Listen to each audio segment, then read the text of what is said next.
Himayin ko yung malunggay ko at aking gugulay sa aso. Lagay ko sa rep kasi marami yan eh.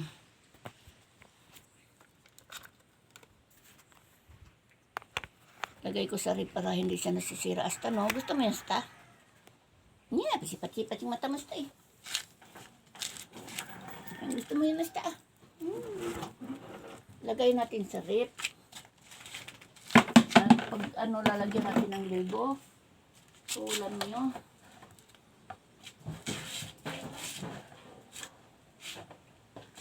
Diba mga tukoy-tukoy? Ano yan? Karang ka eh. Harangan mo yung aking beauty eh. Ko. Hindi nakita. Nasisilaw sa araw.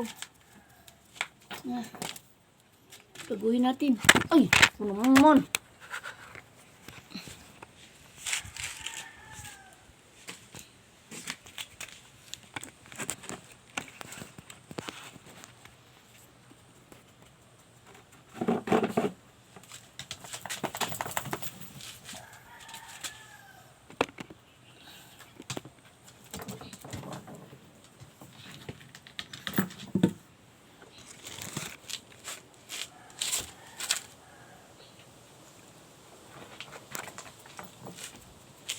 Pangit.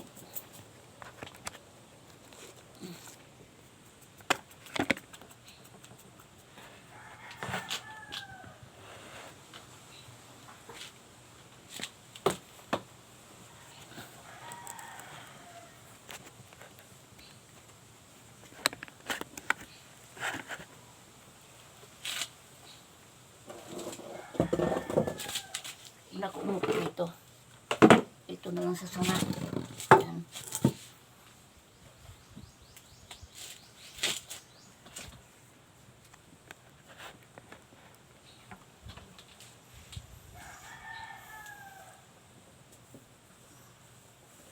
Lagay ko dito ang aking malunggay kasi ilagay ko sa rep para sa aso.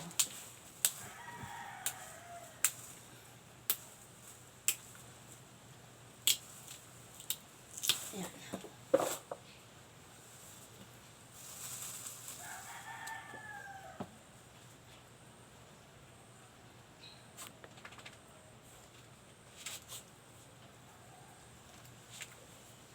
Hindi kita.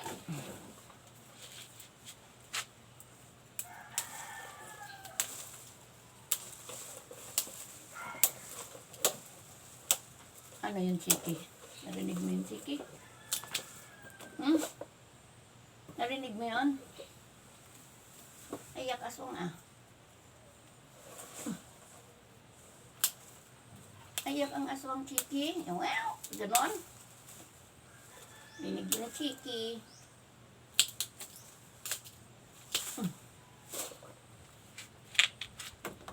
Hindi pa kasi ako tapos magputol. Tapos yung iba ibibigay ko na pantanim nila, dadalhin ko doon malapit sa kanila kasi hindi sila makapunta dito ba ng aso.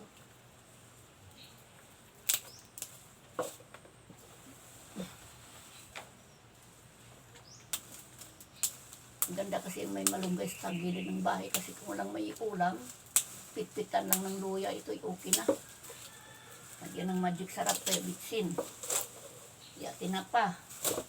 Kaya magata ng malunggay. Vitamins pa ito.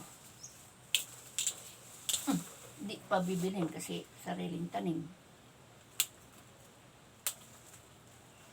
Hindi ko malunggay. Mahilig kasi akong tanim nito kasi ito solve na ang ulam dito. Kahit isda, nagyan to ng isda, okay na.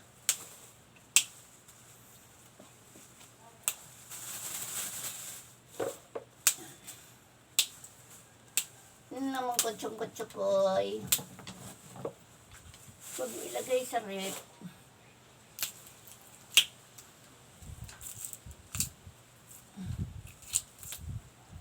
Yan. Lagay ko muna siya sa rep para hindi malanta. Itapon na ito mamaya.